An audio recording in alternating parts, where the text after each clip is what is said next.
नमस्कार साथियों, मैं अमरीश पांडे आप सबका अपने यूट्यूब चैनल पर स्वागत करता हूं। साथ ही आप सबको होली की बहुत बहुत बधाई और शुभकामनाएं भी देता हूं। और मैं यहां पे आपकी एग्ज़ाम एमपी टेट वर्ग 2 का जो आपकी चयन परीक्षा होने वाली है, मैथ से अगर आप पेपर दे रहे हैं तो यहाँ पे हम कुछ टॉपिक पे चर्चा करेंगे। कुछ पॉइंट्स में ऐसा रहेगा जो शायद आपके एग्ज़ाम के लिए कारगर साबित हो सकता है अगर आप इस पॉइंट को नज़र में रख के प्रिपरेशन करेंगे तो। और ये पॉइंट आपके लिए इम्पोर्टेंट हो सकते हैं क्योंकि मुझे भी अच्छा खासा अनुभव है और मैं भी अभी फ़िलहाल में पुणे में रेलवे में सिलेक्टेड हूँ, सेंट्रल रेलवे में। तो कुछ एग्ज़ाम का अनुभव मुझे भी और मैं लगातार मैथमेटिक्स का टीचर भी रहा हूँ।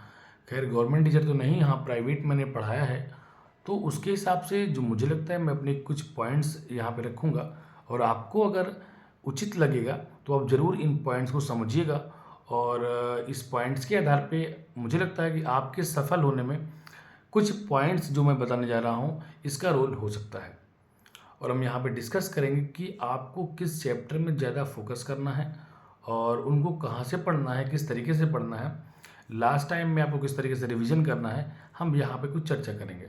तो सबसे पहले अब मैं आप सभी को नमस्कार करता हूँ और उम्मीद करता हूँ कि आप मेरी बात को अच्छे से समझेंगे, सीरियस लेंगे और ये जो भी मैं पॉइंट्स आपको बताऊँगा इनको आप फॉलो करेंगे। तो सबसे पहले मैं बताऊं कि जो आपके पास सिलेबस तैयार करके दिया गया है मैथमेटिक्स का एमपी वर्ग 2 के लिए, देखिए मेरे पास सिलेबस है और ये जो सिलेबस हमारे पास है, जब मैं इनको देखता हूँ तो मुझे ऐसा लगता है कि जो सिलेबस आपको भी बना है एमपी वर्ग 2 का जो सिलेबस बना है, इस सिलेबस का जो रोल होने वाला है या इसका जो रोल रहेगा, तो ध्यान ध्यान रखिएगा ये सिलेबस लास्ट टाइम के सिलेबस से काफ़ी डिफरेंट है। काफ़ी क्या आप ये कह सकते हैं कि टोटली डिफरेंट है। क्योंकि अगर आप लास्ट टाइम का जो सिलेबस देखेंगे वहाँ पे केवल कक्षा 10 तक की मैथ ही पूछी गई थी एमपी वर्ग 2 में। लेकिन जब आप इस बार देखेंगे तो यहाँ पे बीएससी को भी टच कर रहा है। खैर बीएससी के कुछ चैप्टर को ले रहा है, लेकिन ये टोटली जो बेस्ड है वो आपकी 11th-12th की मैथमेटिक्स में बेस्ड है, साथ ही साथ बीएससी फर्स्ट ईयर को भी लेके चल रहा है। तो मेरे हिसाब से अगर सिलेबस इसने थोड़ा सा डिफिकल्ट किया है तो ये बहुत ज़्यादा उस चैप्टर के डीप में नहीं जाएगा। अगर ये इनवर्स ट्रिग्नोमेट्री की बात कर रहा है तो इनवर्स ट्रिग्नोमेट्री में बहुत अंदर नहीं जाएंगे, बाहर के ही कुछ क्वेश्चन पूछेंगे जो आपके लिए इंपॉर्टेंट हो जाएंगे। अगर आपने इनवर्स ट्रिग्नोमेट्री एनसीईआरटी से भी पढ़ लिए तो ये आपके लिए मोर देन सफिशिएंट रहेगा। आपको यहाँ पे बहुत ज़्यादा परेशान नहीं होना, बहुत सारे वीडियोस नहीं देखने हैं, आपको एनसीईआरटी की बुक देखनी है। और एनसीईआरटी की बुक में जो आपको समझ में आ रहा है कि साइन इनवर्स एक्स की रेंज क्या है, डोमेन क्या है, या इसकी प्रिंसिपल जो अपने प्रिंसिपल थीटा निकाला जाता है, अल्फ़ा जो आपका प्रिंसिपल होता है, तो ये सब क्या होता है कि आपको इनवर्स ट्रिग्नोमेट्री में केवल 11th की ट्रिग्नोमेट्री पढ़ लेना है, बहुत ज़्यादा डीप में आपको नहीं जाना, किसी रेफरेंस बुक को आपको नहीं पकड़ना। कॉम्प्लेक्स नंबर में अगर आप जाएंगे तो कॉम्प्लेक्स नंबर में भी आपसे ऊपर ऊपर ही पूछेगा, बहुत डीप में जाके कोई क्वेश्चन आपसे नहीं पूछेगा।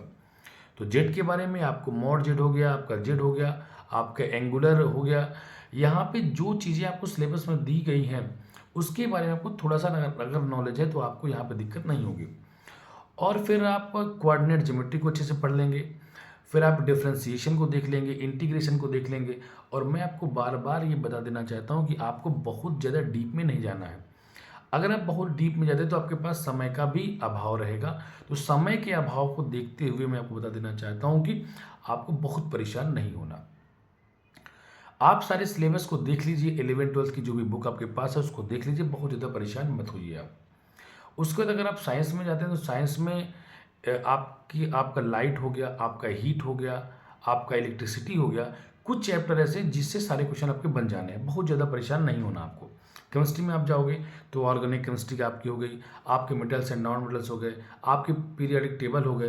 तो जो आपको लग रहा है कि आपने इसको पहले पढ़ा है उसको ही ज़्यादा बार पढ़ लीजिए, और जो आपको नया लग रहा हो उसको केवल एक बार टेस्ट कर लीजिए, बहुत ज़्यादा वहाँ पर परेशान मत होइए। क्योंकि जो आपने पहले से पढ़ा है, जो आपके 11th-12th में सिलेबस में रहा है, उसी को आप यहाँ पे रिवाइज करिए। तो मेरे हिसाब से अगर आप इसको देख रहे हैं, एनसीईआरटी को फॉलो करें, तो आपके लिए एमपी वर्ग 2 में सिलेक्शन लेना बहुत ज़्यादा कठिन नहीं होने वाला है।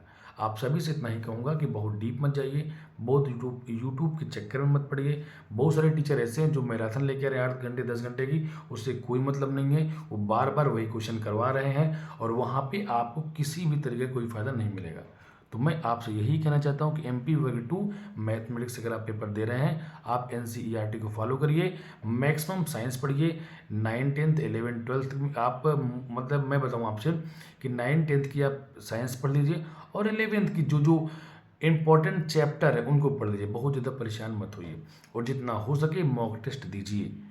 अगर MP के कोई भी टीचर आपसे जुड़े हुए हों, MP का कोई चैनल आपसे जुड़ा हुआ हो, तो वहाँ पे कोई अगर कोर्स बेच रहा हो तो कोर्स तो आप मत लीजिएगा, लेकिन अगर कोई भी वहाँ पे मॉडल पेपर हो, कोई टेस्ट सीरीज आप अगर ज्वाइन कर रहे हैं तो उसको ज़रूर ज्वाइन कर लीजिए, क्योंकि वो आपके लिए फ़ायदेमंद हो सकता है। आप सभी को मैं इतना ही कहना चाहूँगा और अगर कोई भी डाउट्स आपके मन में है तो ज़रूर अपने डाउट्स आप क्लियर करें और कमेंट बॉक्स में अपनी जो भी क्वेरीज हो उसको ज़रूर डालें। मैं प्रयास करूँगा कि आपके क्वेरीज का जवाब दूँ।